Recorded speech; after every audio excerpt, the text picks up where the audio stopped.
سلامت رہو سدا زہرا، تم سلامت رہو سدا زہرا، اور شاد ہوتی ہے روح پیغمبر،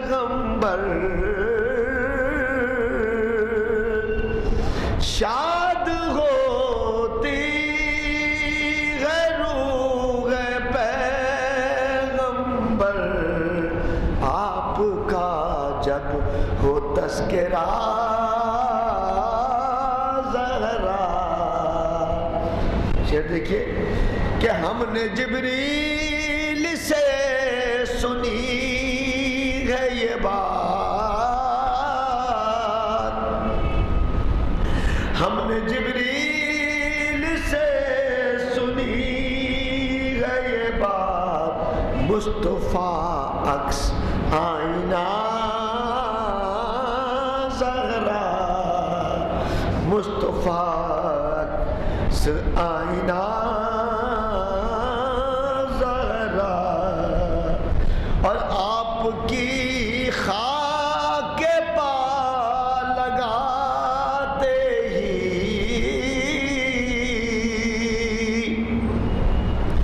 کہ آپ کی خاک پا لگاتے ہی بھر گیا زخم لادوا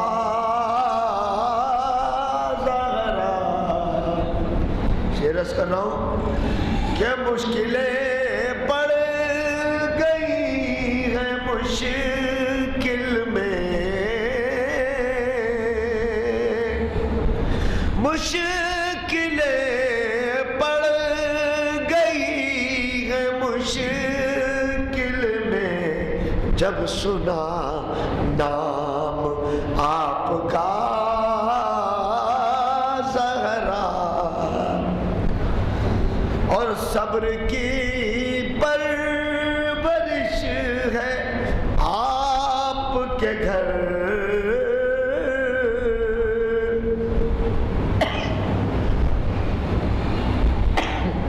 کہ صبر کی پرورش ہے آپ کے گھر، آپ کے گھر میں ہے وفا زہرا، اور آپ کی زندگی ہدایت ہے، آپ کی زندگی ہدایت ہے، کہہ گئے فخر انبیاء زہرا، اور آپ تفسیر آیے کوثر،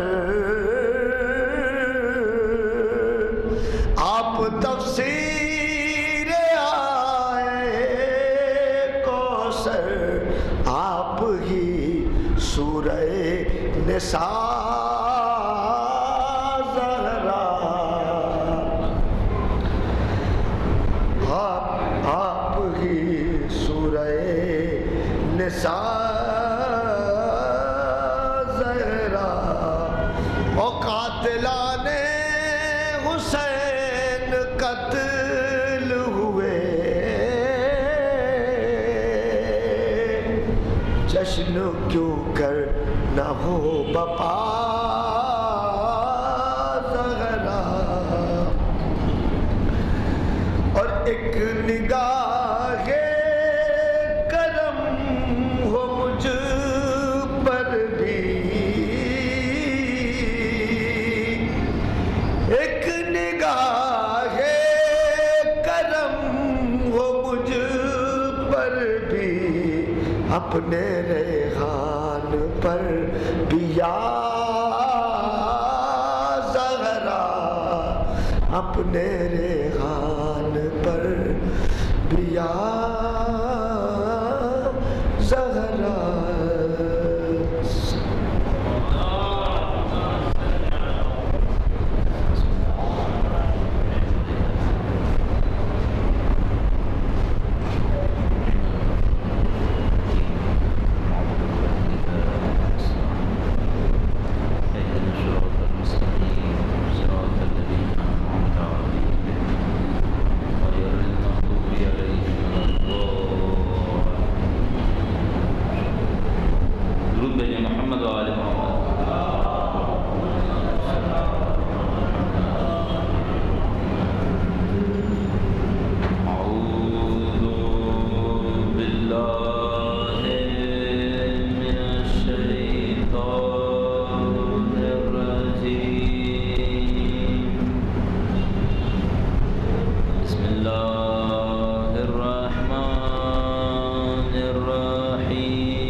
والصلاة والسلام على سيد الأنبياء والمرسلين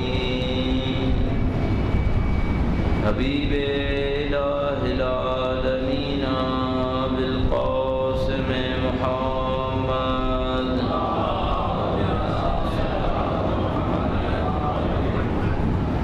وعلى آله الطيبين الطاهرين سيما بقية الله في الأرض. قال الله تعالى في كتابه الكريم بسم الله الرحمن الرحيم أم حسبت أن أصحاب الكهف والرقيم كانوا من آياتنا عجبا. درود بھیجیں محمد و آل محمد.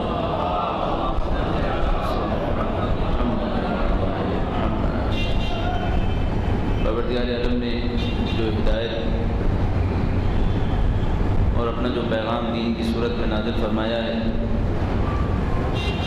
اس میں نہ صرف یہ کہ انسانوں کے لیے بھلائی ہے، انسانوں کے لیے کمال تک پہنچنے کے تمام راستے بتائے گئے ہیں، بلکہ خالق کے پیغام کی خوبیوں میں سے خوبی یہ ہے کہ یہ پیغام خود سے اپنی حقانیت کا ثبوت بھی فراہم کرتا ہے. یعنی اگر کوئی چاہے کہ اللہ کے پیغام کے بارے میں یہ یقین حاصل کرے کہ یہ پیغام صحیح ہے یا نعوذ باللہ کسی اور طرف سے آیا ہے، تو اسے چاہیے کہ اس پیغام کے اوپر غور کرے، اس پیغام کے اثرات کو سمجھنے کی کوشش کرے، اس پیغام کی افادیت کو جاننے کی کوشش کرے. خود بخود وہ سمجھ جائے گا کہ یہ پیغام خالق کے علاوہ کسی اور کی طرف سے آ ہی نہیں سکتا تھا. لہذا ہم مسلسل یہ دیکھتے ہیں کہ انسانوں کے بنائے ہوئے قوانین ہر چند سال کے بعد اور حتیٰ بہت زیادہ ترقی یافتہ ممالک کے بنائے ہوئے قوانین ہر چند مہینے کے بعد تبدیل ہوتے رہتے ہیں، لیکن خالق کے قوانین کے اندر ایسی افاقیت ہے، ایسی جامعیت ہے کہ وہ مدینے کے چھوٹے سے معاشرے پر سب سے پہلے عمل میں لائے گئے، لیکن آج بھی دنیا کے سب سے بڑے ملک کے اوپر اگر کوئی قانون نافذ ہونا چاہے تو وہ دین اسلام ہی ہو سکتا ہے. اس قانون نے اپنی حقانیت کو ثابت کر کے دکھایا ہے. یہ علیحدہ معاملہ ہے کہ انسان نے، ان لوگوں نے کہ جو دین اسلام کی مخالفت کرنے والے تھے، ہمیشہ سے اللہ کے قوانین پر اعتراض کیا. اس کی ایک بہترین مثال اسلام کے وہ قوانین ہیں جو انسانی حقوق کے سلسلے میں دیے گئے. جب دین مبین آیا تو 1400 سال قبل انسانوں کے ساتھ ایک خاص رویہ اختیار کیا جاتا تھا. انسانوں کی ایک خاص تقسیم کر دی گئی تھی. کچھ انسان وہ تھے جنہیں آزاد انسان کہا جاتا تھا، کچھ انسان وہ تھے جنہیں غلام تعبیر کیا جاتا تھا. اور یہ صرف عرب، جزیرہ نما عرب کے اندر نہیں تھا، بلکہ اس زمانے کی تمام ثقافتوں میں صدیوں بعد تک بھی یہ قانون نافذ رہا کہ کچھ لوگ آزاد ہوتے تھے، کچھ لوگ غلام ہوتے تھے. غلاموں کو انسانوں کا جیسا رویہ نہیں دیا جاتا تھا، غلاموں کے ساتھ جانوروں کا سا سلوک کیا جاتا تھا. لہذا اگر اس زمانے میں کوئی شخص اپنے غلام کو اتنی سزا دے کہ وہ قتل ہو جائے، بس اس بات کو برا سمجھا جاتا تھا کہ اتنا کیوں مارا کہ قتل ہو گیا. لیکن اگر اس سے کم کوئی سزا دے، اس کو کسی بھی طور پر برا نہیں سمجھا جاتا تھا. یہ کہ کوئی کوڑوں سے مار دے، زنجیروں میں جکڑ دے، زندگی بھر کے لیے کسی قید خانے میں ڈال دے، یا اپنے کسی غلام کو بلا وجہ اپنی کسی خواہش کے تحت مصیبت میں مبتلا کر دے، کسی طور پر یہ نہیں کہا جاتا تھا کہ یہ کوئی برا کام انجام پایا. دین مبین 1400 سال قبل آیا اور اس نے انسانوں کے بارے میں عدل و انصاف کا حکم کیا، غلاموں کے بارے میں انصاف کرنے کا، انہیں انسان سمجھنے کا حکم دیا. اس نے یہ کہا کہ غلاموں کے ساتھ بغیر غلطی کیے کیوں سخت رویہ اختیار کیا جائے؟ اگر غلام پسند نہیں ہے تو اسے آزاد کر دو، اسے بیچ دو، لیکن بلا وجہ میں سختیاں نہ کرو۔ جیسے ہی اسلام نے انسانیت کا یہ درس دیا، اس زمانے کے ظاہری طور پر بہت زیادہ عقل مند لوگ دین اسلام کے مخالف ہو گئے۔ کہا یہ کیسا دین ہے جو غلاموں کو ہمارے برابر قرار دینے کے لیے آیا ہے؟ یہ کیسا دین ہے جو غلاموں کے بارے میں اچھا سلوک کرنے کا درس دے رہا ہے؟ اس زمانے میں دین اسلام پر یہ اعتراض کیا گیا۔ پھر دین اسلام نے جتنے بھی قوانین دیے ان میں بھرپور کوشش کی کہ کسی طریقے سے غلام آزاد ہوتے رہیں۔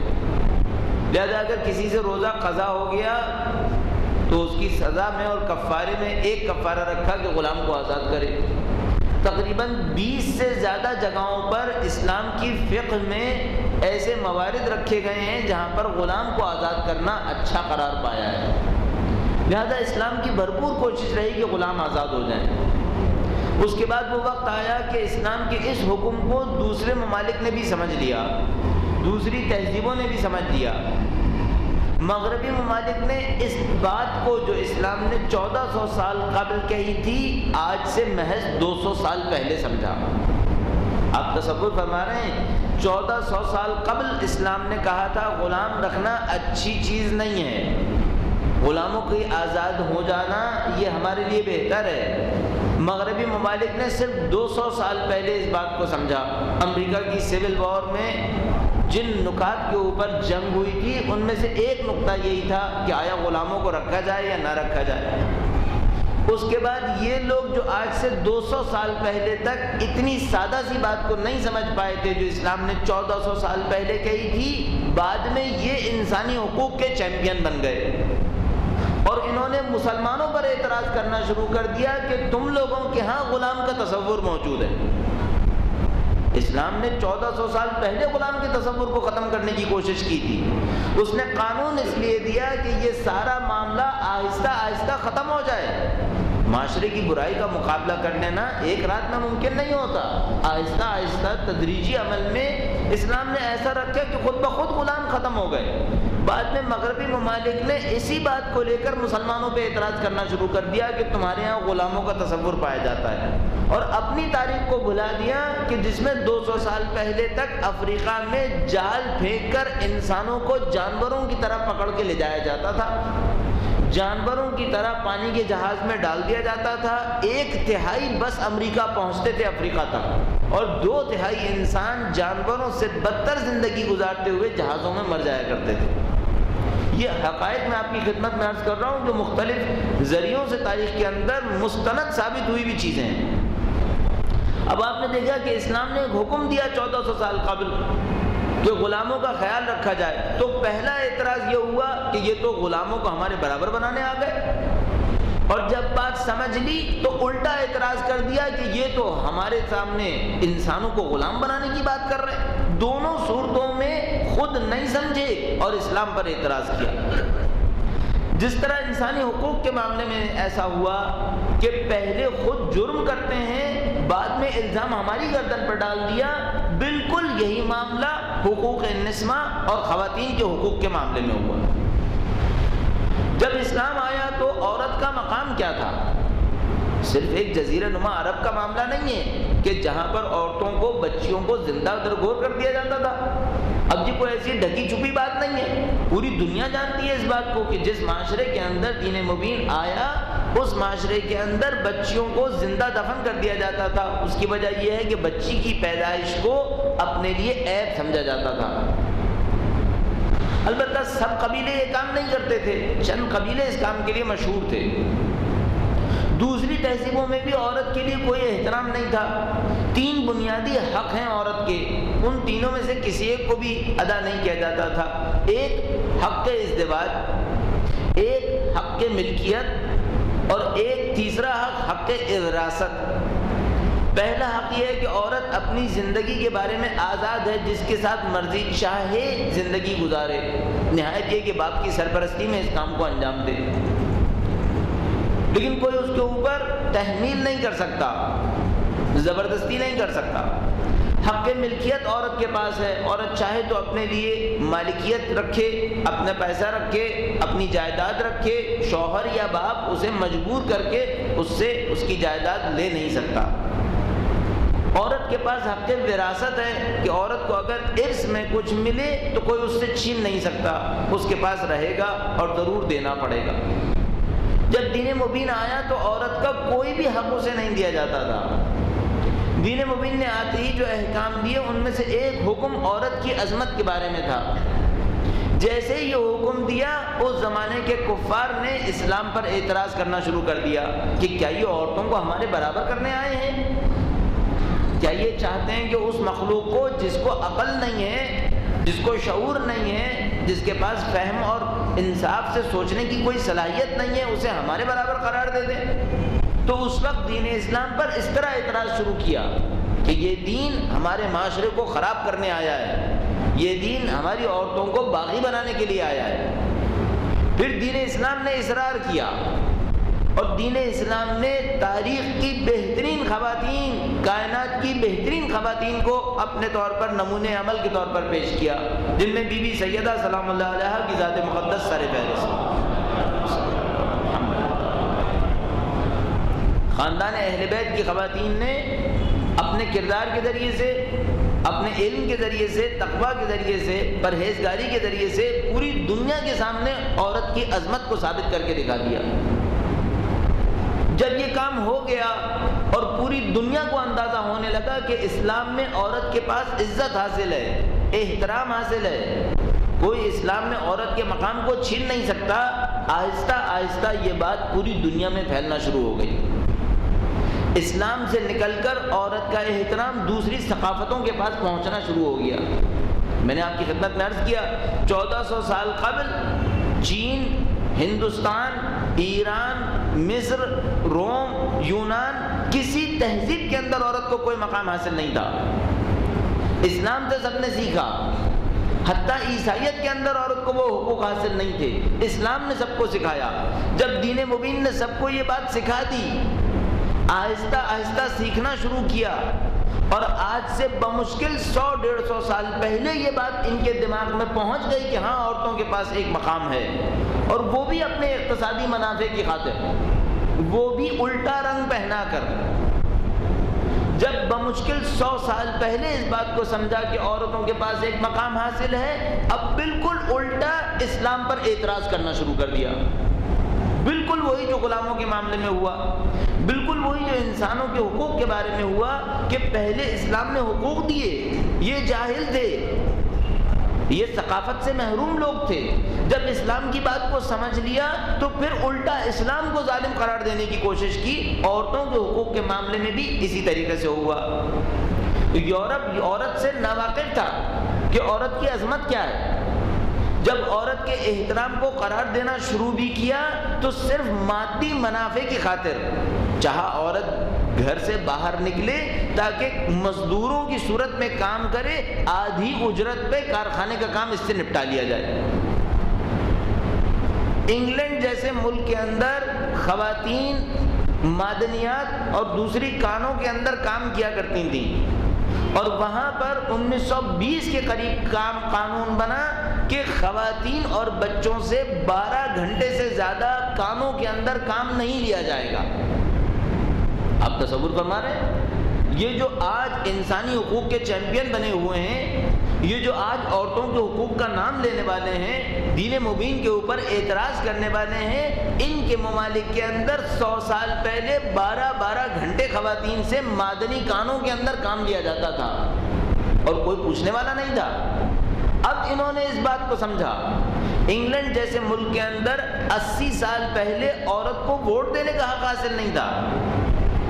عورت جانتی نہیں تھی کہ آیا اس کا بھی کوئی سیاسی ارادہ ہے۔ یہ کہاں غفلت میں رہنے والے کہاں سمجھ پاتے کہ 1400 سال پہلے خاندان اہل بیت اطہار علیہ السلام کی خواتین نے کتنا عظیم سیاسی کردار ادا کیا۔ 80 سال پہلے تک یورپ نہیں جانتا تھا کہ عورت سے ووٹ بھی ڈلوانا چاہیے ہے، اور 1400 سال پہلے بی بی زینب سلام اللہ علیہا عظیم ترین سیاسی تحریک کی قیادت کر کے ثابت کر رہی تھیں کہ عورت کی عظمت کیا ہوتی ہے۔ درود بھیجے گا محمد و آل محمد۔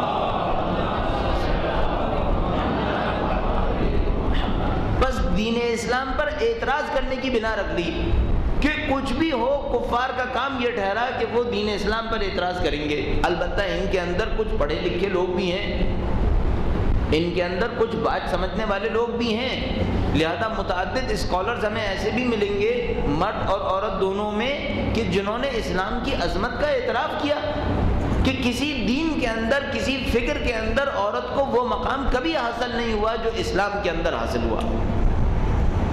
اب بدقسمتی یہ نہیں ہے کہ دشمنوں نے ہمارے ساتھ کیا کیا، وہ 1400 سال پہلے کا دشمن تھا جو اسلام پر اعتراض کر رہا تھا کہ یہ غلاموں کو ہمارے برابر کھڑا کرنا چاہتے ہیں، یہ عورتوں کو باغی بنانا چاہتے ہیں، اور یہ آج کا دشمن ہے جو ہم پر اعتراض کرتا ہے کہ آپ عورت کو اس کے حقوق سے محروم کر رہے ہیں، جو ہم پر اعتراض کرتا ہے کہ آپ عورت پر پردے کی پابندی لگا رہے ہیں۔ دشمن کے اعتراض پر کبھی خفا نہیں ہونا ہے، دشمن کا کام یہی ہے کہ وہ اعتراض کرے گا۔ مشکل اس رویے پر ہے جو ہمارے دوست اختیار کر رہے ہیں، ہمیں تو وہ دیکھنا ہے۔ دشمن کا تو کام ہی یہی ہے، یعنی ابو جہل چاہے 1400 سال پہلے ہو یا آج کے زمانے کا ہو، دونوں نبی پر تلوار چلائیں گے۔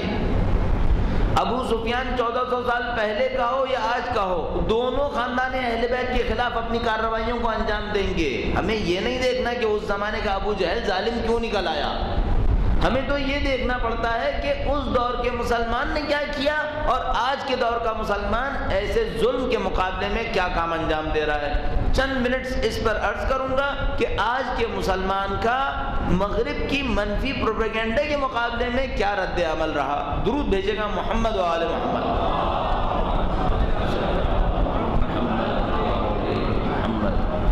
اصولاً تو ایسا ہونا چاہیے تھا کہ ہم میں سے ایک ایک فرد اسلام کی حقانیت کا دلیل کے ساتھ معترف ہوتا، ہم میں سے ایک ایک کو سمجھ میں آنا چاہیے تھا کہ اگر اسلام نے عورت پر پردے کا حکم رکھا ہے تو یہ حکم کیوں رکھا ہے، اگر اسلام نے عورت میں کو وراثت میں نصف میں شریک قرار دیا، یہ کہا کہ اگر کوئی شخص مر جائے اس کی اولاد میں ایک لڑکا ہو ایک لڑکی ہو تو لڑکی کو لڑکے کا نصف دیا جائے گا، اسلام نے کیوں یہ حکم دیا، ہم میں سے ایک ایک کو دلیل کے ساتھ پتہ ہونا چاہیے تھا۔ اگر اسلام نے کہا کہ 2 عورتوں کی گواہی ایک مرد کے برابر ہوگی، یہ ہمیں پتہ ہونا چاہیے تھا۔ بدقسمتی سے ہمارے اکثر افراد نے ان تمام چیزوں کو سمجھنے اور جاننے کی کوشش نہیں کی۔ ایک زمانہ ایسا تھا جب اگر ایسی کوئی بات کی جاتی تھی کہ اسلام نے یہ کیوں رکھا تو مسلمان کہا کرتے تھے کہ ہمیں اللہ کے حکم میں کیوں نہیں دیکھنا ہے، جیسا بھی ہے صحیح ہے۔ بات تو صحیح ہے کہ اللہ کے حکم میں کیوں دیکھنے کا ہمیں کوئی حق نہیں ہے کہ ہم خدا سے کہیں خدایا تو نے یہ کام کیوں کیا، یہ اعتراض کا کیوں اگر ہو تو ہمیں کوئی حق نہیں ہے، ہم مطیع ہیں، ہم اللہ کے بندے ہیں، جو حکم دے گا عمل کریں گے۔ اگر آج امام معصوم کہے اپنی جانوں کو قربان کر دو تو مجھے یہ حق نہیں ہے کہ میں امام معصوم سے پوچھوں کیوں قربان کروں، اگر میں اس کو امام معصوم سمجھتا ہوں تو حکم مانوں گا، اپنی جان قربان کر دوں گا۔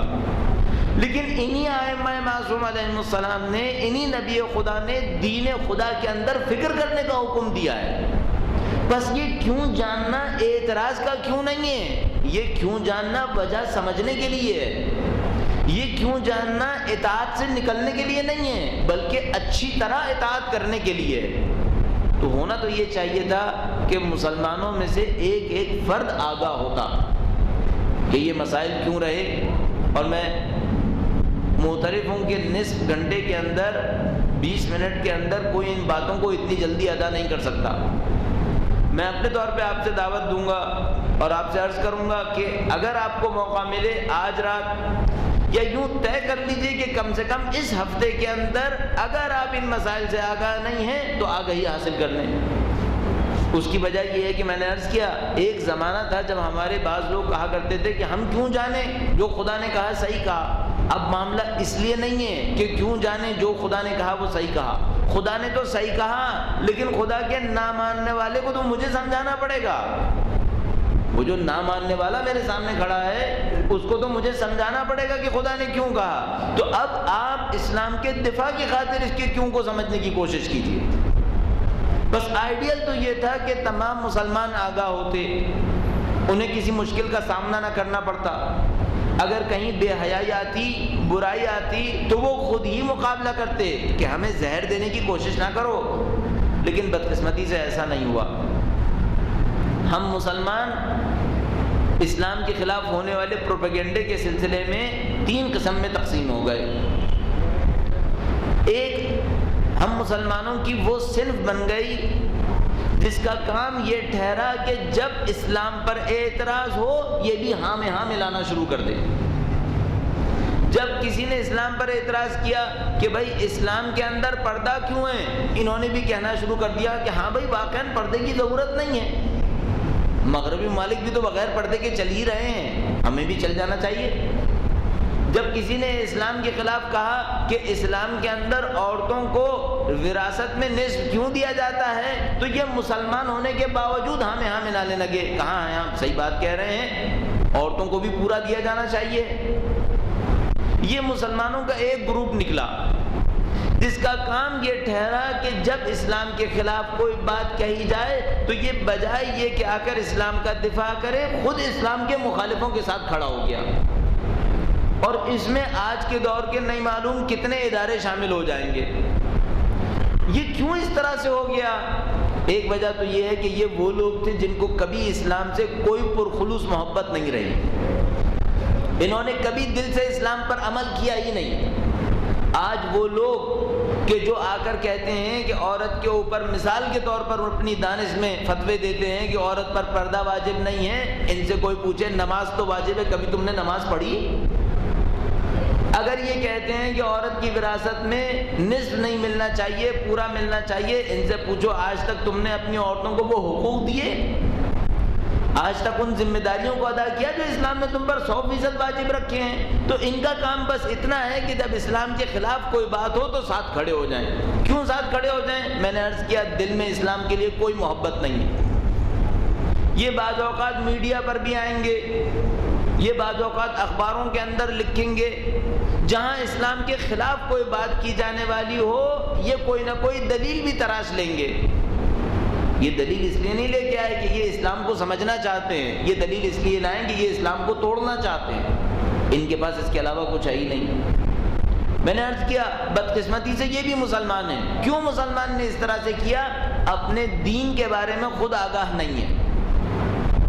در حقیقت اس کو دین اسلام پر ایمان ہے ہی نہیں، یہ دین اسلام کے بارے میں یوں سمجھ لیجئے کہ شرمندگی کے عالم میں دین پر عمل کر رہا ہے، تو جب چھوڑنے کا موقع ملے چھوڑنے کو کھڑا ہو جائے گا، ایک ایک کر کے ہر حکم کو چھوڑنے کو تیار ہو جائے گا۔ اس کو امیر المومنین نے اپنے کلام میں ہمج الرعاء سے تعبیر کیا ہے، یہ اگتی ہوئی گھاس کی مانند ہے۔ کل اسلامی معاشرے کے اندر پردے کو احترام کی نظر سے دیکھا جاتا تھا۔ ایک زمانہ تھا جب کوئی کتنا ہی آوارہ کیوں نہ ہو اپنی خواتین سے پردہ ضرور کرواتا تھا، شرافت کا معیار یہی تھا، اسٹیٹس کی علامت یہی تھی۔ جو اپنی خواتین سے زیادہ پردہ کرائے اس کو معاشرے کے اندر زیادہ شرافت دار سمجھا جاتا تھا۔ اس وقت یہ سب لوگ پردے کیا کرتے تھے، اس وقت ان تمام کے خاندان میں پردہ رائج تھا۔ کس وجہ سے؟ دین اسلام کے حکم کی وجہ سے۔ اس وقت بھی دین کی وجہ سے نہیں تھا، اس وقت بھی یہ اس لیے کرتے تھے کہ اس سے معاشرے کے اندر اپنے نام کو کس طرح اونچا رکھیں۔ تو حقیقت یہ ہے کہ نمائش کرنے کے لیے پردہ کیا کرتے تھے، تو یہ بظاہر دکھاتے تھے کہ ہماری خواتین بڑی باعزت ہیں، یہ گھروں کے اندر عورتوں کے لیے سواری آ جایا کرتی تھی، کسی کو جھانک کر دیکھنے کی ہمت نہیں ہوتی تھی، سواری پہ پردے لگے ہوتے تھے، مزدور سواری کو اٹھا کر جایا کرتے تھے، اور اگر کسی سواری کے پردے کو کسی نے کھسکا لیا تو اس آدمی کو قتل کر دیا کرتے تھے، کہتے تھے یہ ہماری عزت ہے۔ ان سے پوچھو 80 سال پہلے تک تو تمہاری عورتوں کی عزت اس میں تھی کہ اتنا شدید پردہ کرواتے تھے، آج تمہاری عزت اس برہنگی اور فحشا میں کیوں آ گئی؟ اس کی وجہ یہ ہے کہ پہلے بھی انہوں نے اسلام کی خاطر پردہ نہیں کروایا، پہلے انہوں نے نام و نمود کی خاطر پردہ کروایا، اور آج جب نام و نمود کا تقاضا یہ نکلا کہ بے پردگی کروائیں تو بے پردگی کروا دی۔ پہلے معاشرے میں اسٹیٹس حاصل کرنے کے لیے عورت سے پردہ کروانا تھا، لہذا پردہ کروایا، اور آج معاشرے میں اسٹیٹس آنے کے لیے بے پردگی کروانی پڑی تو بے پردگی کروا لی۔ بس یہ دین اسلام کے اندر رہنے والا ایک ایسا گروہ ہے جس کو اسلام سے کوئی تعلق نہیں ہے، اس کو معاشرے میں اپنی عزت سے تعلق ہے، اس کو نام و نمود سے کوئی خواہش ہے، لہذا اس کی خاطر سب کچھ کر گزرنے کو تیار ہے۔ اور اس کے مقابلے میں قرآن کریم میں ارشاد فرماتا ہے ان العزت للہ ولرسولہ وللمؤمنین، عزت تو بس اللہ کے لیے ہے، اس کے رسول کے لیے اور مومنین کے لیے۔ اسلام میں اس کے علاوہ عزت کا کوئی پہلو نہیں ہے۔ کوئی اللہ کے دین کو پامال کرے اور کہے میں عزت دار ہوں، اسلام میں ایسی کوئی عزت قبول نہیں ہے۔ بس اگر اسلام کے اندر کوئی ایسا فرقہ نکلے، چاہے وہ کسی بھی دین کا ماننے والا کیوں نہ ہو، چاہے وہ کسی بھی فرقے کا ماننے والا کیوں نہ ہو، جو دین اسلام کی احکام کی پامالی کر دے، دین اسلام کے احکام کو روند ڈالے اور اس کے بعد کہے میں شرافت مند ہوں، ایسی کسی شرافت کا اسلام میں کوئی معیار نہیں۔ یہ مسلمانوں کا ایک طبقہ تھا کہ جس نے مغرب کی تبلیغات کے مقابلے میں اپنے دین کو رون دیا، کفار کے ساتھ کھڑے ہو گئے، دین اسلام پر اعتراض پہ اعتراض کرنا شروع کر دیا اور جو راستہ اختیار کر سکتے تھے کر گزرے۔ ان سے بدتر ایک اور فرقہ رہا، ان سے بدتر ایک اور رہا۔ ایک تو وہ ہے کہ جو کہتا ہے اسلام میں پردہ ہے لیکن میں نہیں کروں گا کیونکہ آج عزت حاصل کرنے کے لیے مجھے پردہ نہیں کروانا۔ ایک وہ تھا جس نے اسلام کے احکام ہی کو تبدیل کرنے کی کوشش کر دی، اس نے تو یہ کہہ دیا اسلام میں پردہ تھا ہی نہیں۔ اگر مغربی ممالک آئے اور انہوں نے اعتراض کیا کہ بھائی آپ لوگ کیوں خواتین کو پردے پہ مجبور کرتے ہیں، تو اس نے یہ نہیں کہا ہم بھی پردہ نہیں کروا رہے بھائی کہ اسلام میں پردہ ہے، یوں کہا اسلام میں پردہ ہے ہی نہیں، اور جو کروا رہے ہیں یہ مولوی کروا رہے ہیں۔ یہ پہلے سے بھی بدتر ہو گئے۔ پہلے والے نے تو دین کے حکم پر عمل نہ کرنا انتخاب کیا، دوسرے والے نے دین کے حکم کا انکار ہی کر ڈالا، کہا ہے ہی نہیں۔ جب ان سے کہا گیا کہ دین اسلام کے اندر چور کی سزا یہ ہے کہ ہاتھ کاٹا جاتا ہے، اسلام کے قوانین کے اندر ہر چور کا ہاتھ کاٹنا ہوتا، لیکن 20-22 شرائط کے ساتھ اگر کوئی چوری کرے اس کا ہاتھ کاٹنا ہوگا۔ اب مغربی ممالک نے اعتراض کرنا شروع کر دیا کہ بھئی یہ تو اسلام جو ہے وہ بہت وحشیانہ دین ہو گیا، اس کے اندر تو ہاتھ کاٹتے ہیں۔ تو اب مسلمانوں کا یہ ٹولہ آیا، اس کا کام یہ ہے مغربی افکار و خیالات کو اسلام پر تھوپنے کے لیے کوشش کرے۔ تو اس نے کہنا شروع کر دیا اسلام میں ہاتھ کاٹنا ہے ہی نہیں، ختم ہو گیا معاملہ۔ یہ پہلے سے بھی بدتر، کیونکہ پہلے والا دین کو تبدیل نہیں کرتا تھا، یہ دوسرا دین کو بھی تبدیل کرنے کو تیار ہو گیا۔ ایسے بھی بہت مل جائیں گے آپ کو کہ جو اپنے دین کو ختم کرنے کو تیار ہو جائیں گے۔ اور میں آپ کی خدمت میں عرض کرتا چلوں، وہ یہ کہ یہ دائرہ صرف انسانی حقوق اور عورت کے مقام پر محدود نہیں رہے گا، یہ دائرہ دین اسلام کے ہر حکم کے اوپر آئے گا۔ یعنی ایسا نہیں ہے کہ آج اگر کوئی انسانی حقوق کے معاملے میں دین پر اعتراض کرے اور آپ خاموش رہے تو معاملہ یہاں پر ختم ہو جائے گا، نہیں، معاملہ اس سے ایک قدم اور آگے جائے گا۔ آج کوئی کہے عورتوں کو پردہ نہیں ہونا چاہیے، آپ خاموش رہے، اب سمجھے معاملہ ختم ہو گیا، نہیں، معاملہ اس سے آگے بڑھے گا۔ آپ سے کسی نے کہا کہ قرآن کریم کی تعلیمات نعوذ باللہ 1400 سال پہلے کے لیے اچھی تھیں، اب کے لیے بہت مشکل ہے، آپ خاموش رہے، اگلا قدم اور بڑھائے گا۔ تو جتنا میں اور آپ خاموش رہے دین اسلام کی تضحیق کے اوپر، جتنا میں اور آپ خاموش رہے دین اسلام کی پامالی کے اوپر، اسلام کا مذاق اور اڑتا چلا جائے گا۔ کیوں آیت اللہ خمینی نے جب دیکھا کہ اس شخص نے، سلمان رشدی نام کر کے شخص نے رسول اللہ کی شان میں گستاخی کرتے ہوئے ایک کتاب لکھی جس کو ناول کا نام دیا گیا، دنیا بھر کے لٹرل حلقوں میں، نام نہاد ادبی حلقوں میں اس کتاب کو انعام دیے جانے لگے۔ آیت اللہ خمینی نے اس کتاب کے پڑھنے کو، اس کے لکھنے والے کو کافر قرار دیا، کہا یہ قابل اعدام ہے، اس کا جرم ہے کہ اس کا جرم یہ ہے کہ یہ نبی اکرم کی اہانت کر رہا ہے، اس کی سزا موت ہے۔ کیوں آیت اللہ خمینی نے یہ کام کیا؟ کیونکہ وہ جانتے تھے کہ اگر ایک دن ہم نے نبی کی دفاع میں دیر کر دی پھر 10,000 کتابیں اور لکھی جائیں گی۔ بالکل یہی کام پاکستان کے اندر ہو رہا ہے۔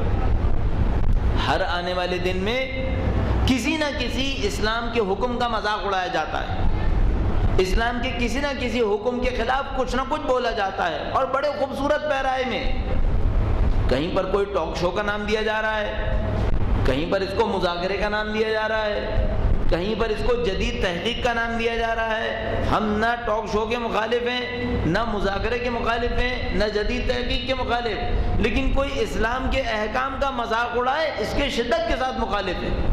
اور میں عرض کروں گا کیوں خاص کر عورتوں کے معاملے کے اندر ایسا ہے؟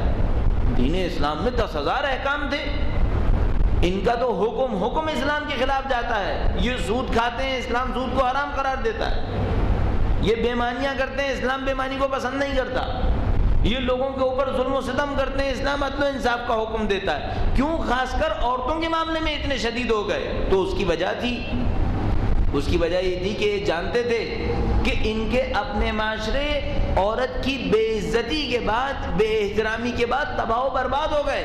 تو انہوں نے دیکھا مسلمان معاشروں کو تباہ و برباد کرنے کا آسان ترین راستہ یہیں سے گزرتا ہے۔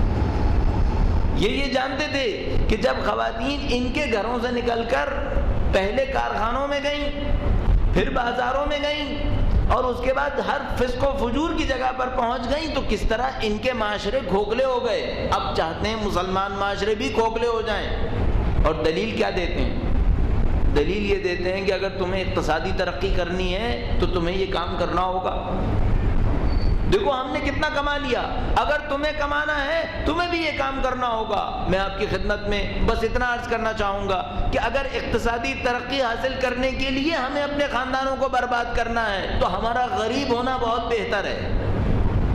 اگر اقتصادی ترقی حاصل کرنے کے لیے ہمیں اپنے دین اور ناموس کو بیچ دینا ہے تو پھر ہم فقیر ہونا پسند کریں گے، کہ ہمارے پاس وسائل نہ ہوں لیکن عزت باقی رہے، وسائل نہ ہوں لیکن بچوں کو ماں کی محبت ملتی رہے، وسائل نہ ہوں لیکن خاندان کا شیرازہ نہ بگڑے، یہ ہمیں پسند ہے۔ اور یہ میں آپ کی خدمت میں عرض کرتا چلوں، وہ یہ کہ کوئی وجہ نہیں ہے کہ میں اور آپ دین اسلام کے اصولوں پر عمل کریں اور ان سے زیادہ ترقی حاصل کر کے نہ دکھائیں۔ یہ تو خود تھے جنہوں نے راستے میں رکاوٹیں ڈالی، کتنی بےغیرتی کے ساتھ ہم سے کہتے ہیں کہ تم اسلام پر عمل کرنے کی وجہ سے پیچھے رہ گئے۔ اگر وہ ساری مصیبتیں نہ ڈالتے جو انہوں نے اسلامی ممالک کے اوپر نہ ڈالی تو کیا مسلمان پیچھے رہ جاتے؟ اگر وہ سب کچھ نہ ہوتا جو گزشتہ 200 سال میں انہوں نے اسلامی ممالک کے ساتھ کیا تو کیا مسلمان پیچھے رہ جاتے؟ اب آپ اپنے آپ سے سوال کیجئے، بھائی کہ یہ مجلس ہے لیکن میں اسلام کے دفاع کی خاطر یہ مثال دینا چاہوں گا۔ اب ہم سے کہتے ہیں کہ پاکستان میں گوادر کی پورٹ بنا رہے ہیں، اس سے اتنی ترقی آئے گی، اتنی ترقی آئے گی۔ کبھی آپ نے اپنے آپ سے سوال کیا یہ پورٹ 50 سال پہلے کیوں نہیں بنائی تھی؟ بھائی اگر منصوبہ ہی تھا کہ یہاں پر ایک بندرگاہ بننی تھی اور پاکستان میں 2 بندرگاہیں ہوتی تو پاکستان میں زیادہ ترقی ہوتی، تو بندے خدا بتاؤ 50 سال پہلے کیوں نہیں بنائی؟ 50 سال پہلے بنا لیتے۔ کیوں وہ راستہ پہلے نہیں بنایا جو کراچی سے لے کر ایران کی بارڈر تک جائے، جہاں سے مسلمان گزر سکیں اور ایران تک پہنچ سکیں؟ ہمیں کیوں اتنا مصیبت میں مبتلا رکھا کہ ہم کراچی سے کوئٹہ جاتے تھے، کوئٹہ سے تافتان جاتے تھے روڈ کے راستے؟ کیوں جاتے تھے؟ صرف ایک وجہ سے، پہلے گوادر میں امریکہ کے اڈے بنے ہوئے تھے، لہذا وہاں پورٹ بنانے کی کسی میں ہمت ہی نہیں تھی۔ تو غریب ہم اس وجہ سے ہوئے کہ ہم اسلام پہ عمل کر رہے ہیں، یا غریب اس وجہ سے ہوئے کہ تمہاری نوکری کے اوپر لگے ہوئے تھے؟ اس وجہ سے غریب ہوئے ہم۔ بس غربت کا سبب اسلام نہ ٹھہرا، غربت کا سبب تو وہ نوکری ٹھہری جو انہوں نے مغربی ممالک کی۔ آج آ کر ہم سے کہتے ہیں کہ دین اسلام کے اندر ہمیں تبدیلی کرنی ہوگی تاکہ ہمیں ترقی چاہیے، تاکہ ہمیں اقتصاد میں کمال چاہیے۔ تو میں عرض کروں گا اگر بس اتنا کرو کہ اسلام کے اصولوں پہ عمل کرو، پھر آ کر دیکھو ترقی کسے کہتے ہیں۔ درود بھیجے گا محمد و آل محمد۔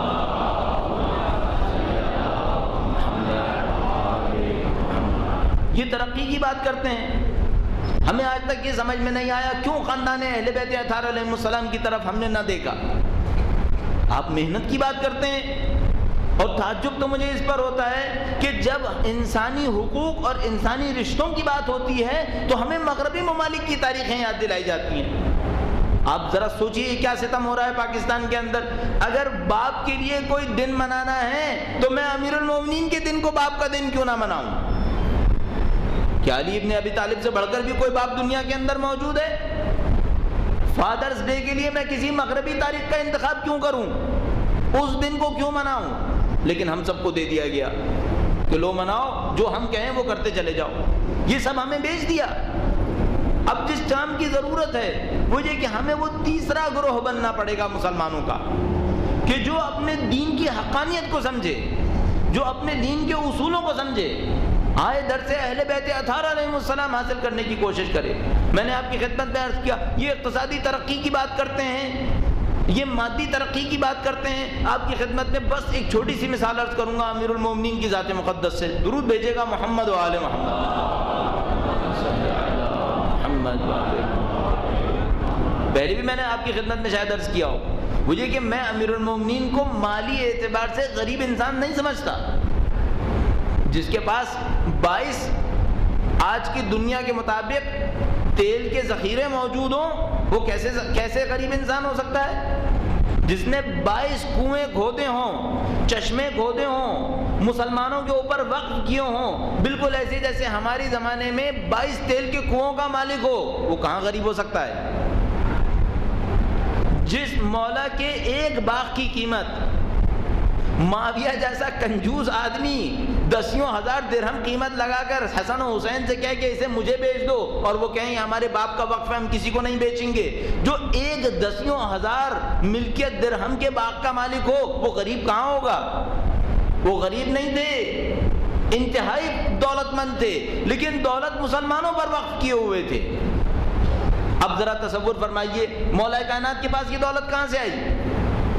حضرت ابو طالب کا زمانہ سختی کا زمانہ تھا، حضرت ابو طالب مکے کے سردار تھے، لیکن ان کے پاس مالی وسائل موجود نہیں تھے، مالی وسائل ان کے پاس موجود نہیں تھے، لیکن امیر المومنین کی جب شہادت ہوئی ہے تو ان کے ہاتھ سے وقف ہونے والوں میں 22 کنویں شامل ہیں، متعدد باغات شامل ہیں۔ یہ سب کہاں سے آئے؟ ایک واقعہ آپ کی خدمت میں، امیر المومنین کو کوئی شخص دیکھتا ہے کہ بوری کے اوپر کوئی بوجھ اٹھائے لے جا رہے ہیں، دیکھتا ہے، کہتا ہے اے علی کیا لے کر جا رہے ہیں؟ اتنی سختی کے ساتھ، محنت کے ساتھ، بوری کے اندر بار کیا ہے؟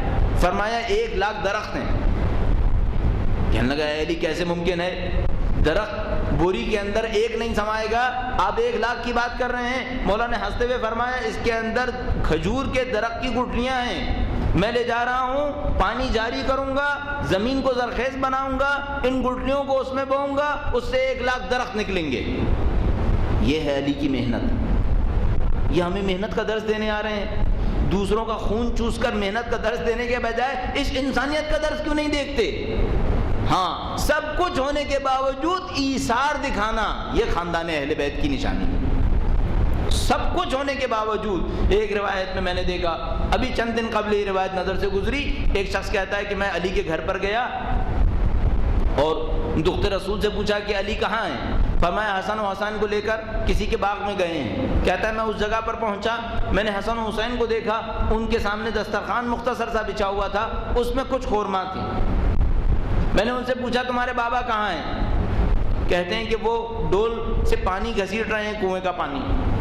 کہتا ہے میں امیر المومنین کے پاس گیا، میں نے پوچھا آپ یہاں کیا کر رہے ہیں؟ فرمایا ہمارے گھر میں چند دن سے فاقہ تھا، آج دخت نبی نے مجھے بتایا کہ ہمارے گھر کے اندر شدت کا فاقہ ہے، بچوں کو کئی دنوں سے کچھ میسر نہیں ہوا۔ کہا کچھ بندوبست کیجئے، میں گھر سے باہر آیا ہوں، اس شخص سے میں نے بات کی ہے، ہر ڈول کھینچنے پر 1 کھجور مجھے دے گا۔ یہ علی کی عظمت ہے۔ کہا یہ 1 کھجور مجھے دے گا، چند کھجور حسن و حسین کے سامنے رکھے ہیں، بس چند ڈول اور کھینچوں گا، اپنے لیے اور دخت نبی کے لیے کھجوریں لوں گا اور گھر جاؤں گا۔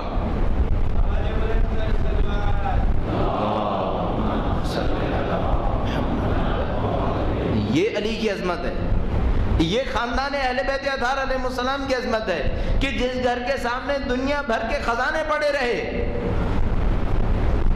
جس کی قبضہ قدرت میں پروردگار عالم نے کائنات کے تمام کھلے اور چھپے ہوئے خزانے ڈال دیے، وہ گھر اپنے اندر فقر کو برداشت کرتا ہے کیونکہ معاشرے کے اندر فقیر موجود ہیں۔ وہ اپنے لیے غربت کو تجویز کرتا ہے چونکہ معاشرے کے اندر غریب موجود ہیں، ورنہ خود کمانے والے لوگ ہیں، ورنہ خود دولت ان کے ہاتھ سے گزرنے والی چیز ہے۔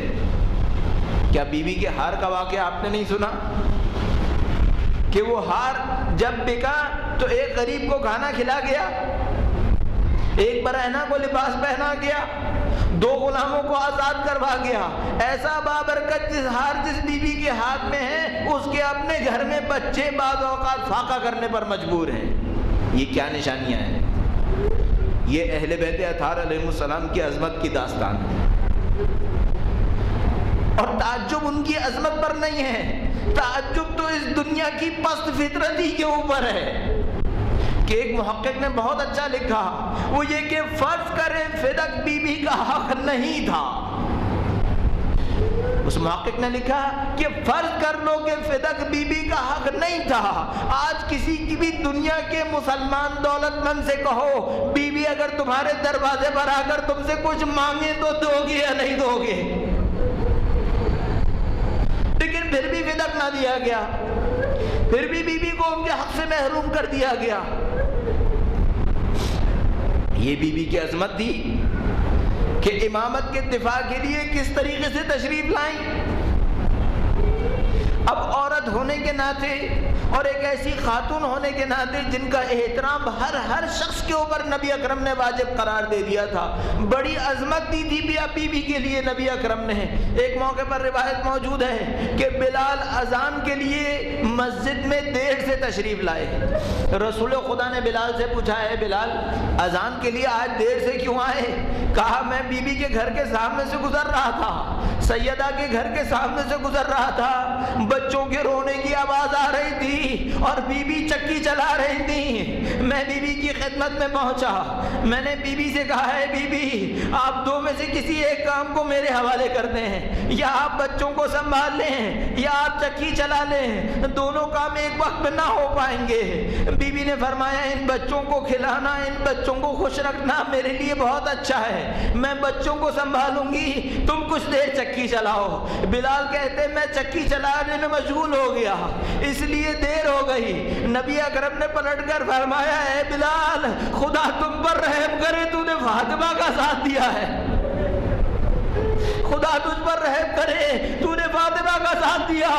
میں کہوں گا اے صاحب تم کہاں تھے جب بی بی کے بازوؤں کے اوپر کوڑے لگائے جا رہے تھے؟ تم کہاں تھے جب بی بی کے گھر پر لکڑیاں جمع کی گئی تھی، جب بی بی کے دروازے کو دھکا دیا جا رہا تھا، جب وہ مقدسہ، وہ طاہرہ، وہ بدول، وہ زہرائے مرضیہ اس دروازے اور دیوار کے درمیان قرار پا گئی، جب وہ محسن کا دکھ ہو گیا اور جب وہ دربار میں تشریف لے گئی اور اس نے انہیں خلفاء کو کہا کہ اے لوگو علی پر سے ہاتھ اٹھا لو، علی پر ظلم نہ کرو ورنہ بالوں کو کھول دوں گی، نبی اکرم کے روضے پر جاؤ گی. علی نے صبر کے لیے کہا، بی بی نے صبر کر لیا، لیکن ابھی تو امیر المومنین نے بس ایک صبر کے لیے کہا تھا اے بی بی آپ قبر پہ نہ جائیے، آپ اپنے گھر میں تشریف فرما ہوئیے. بی بی صبر کرتی رہی، بی بی کا صبر جاری رہا.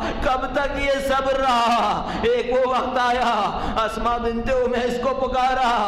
اسماء بی بی کی عیادت کے لیے گھر میں تشریف فرما ہوتی تھی. اسماء کو پکارا اے اسماء میں اپنے حجرے میں جاؤں گی، کچھ دیر ذکر خدا کروں گی، جب تک ذکر کی آواز آئے سمجھ لینا کہ دنیا میں ہوں، جب ذکر کی آواز دم جائے تو حسن و حسین کو بلا لینا، علی ابن ابی طالب کو بلا لینا.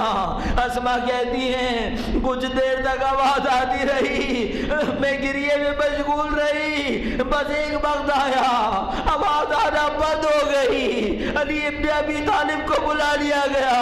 وہ شیر حیدر کرار، وہ کفار کے دلوں میں ہیبت بٹھا دینے والے جب فاطمہ کے رخصت کی خبر سنتے ہیں تو زمین پر بیٹھ جاتے ہیں. اے بی بی آپ کا جانا بہت سخت ہے، بس ایک وقت آیا غسل و کفن کے لیے تیاری ہوئی، شب ہنگام میں یہ کام انجام پایا.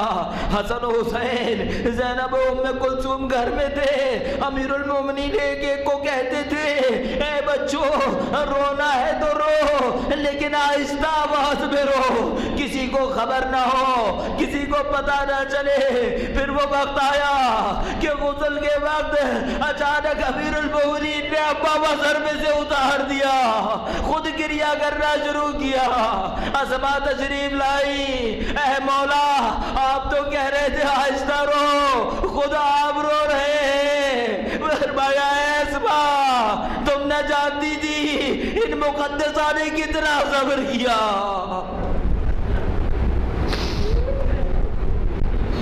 وَسَيَعْلَمُ الَّذِينَ ظَلَمُوا أَيَّ مُنْقَلِبٍ يَنْقَلِبُونَ. اے پاک پروردگار بحق محمد و آل محمد اس قلیل سی عبادت کو قبول فرما. اے پاک پروردگار بحق محمد و آل محمد ان کی نورانیت سے ہمارے قلوب کو منور فرما. اے پاک پروردگار اس دنیا اور اس دنیا میں اہل بیت کی ہمراہی نصیب فرما. اے پاک پروردگار ہمیں اور ہمارے تمام مرحومین کو قیامت کے دن اہل بیت کے ہمراہ محشور فرما. اے پاک پروردگار ہمارے تمام مرحومین کو بالاخص ان مرحومین کو جنہوں نے اس محفل میں خدمتیں انجام دیں, ان مجالس کے اندر شرکت کرتے رہے, پاک پروردگار تمام مرحومین کے تمام گناہان کبیرہ و صغیرہ کی مغفرت فرما. اے پاک پروردگار ان تمام مرحومین کو شہدائے کربلا کے ساتھ محشور فرما. اے پاک پروردگار بحق محمد و آل محمد اہل بیت کے چاہنے والے دنیا میں جہاں کہیں بھی ہوں تو ان کی جان مال عزت و آبرو کی حفاظت فرما. اے پاک پروردگار دشمنان اہل بیت اگر قابل اصلاح نہیں ہیں تو نیست و نابود فرما. اے پاک پروردگار دشمنوں کے مکر و فریب کو انہی کے اوپر پلٹا دے. اے پاک پروردگار اہل بیت کے چاہنے والوں میں سے جو مشکلات میں ہیں, مصیبتوں کا شکار ہیں, بیماریوں میں ہیں, قرض کے بار میں ہیں, بالاخص وہ ہمارے دوست اور احباب کے جو بے گناہی کے عالم میں قید و بند کے اندر ہیں, زندانوں کے اندر موجود ہیں, پاک پروردگار بحق محمد و آل محمد بالاخص بحق اسرائے کربلا جلد از جلد آزادی اور رہائی عنایت فرما. اے پاک پروردگار بحق محمد و آل محمد سید و سردار مولا الآقا امام آخر الزمان کے ظہور میں تعجیل فرما, ہمیں ان کے آبان و انصار میں شامل فرما. ربنا تقبل منا انك انت السميع العليم برحمتك يا ارحم الراحمين.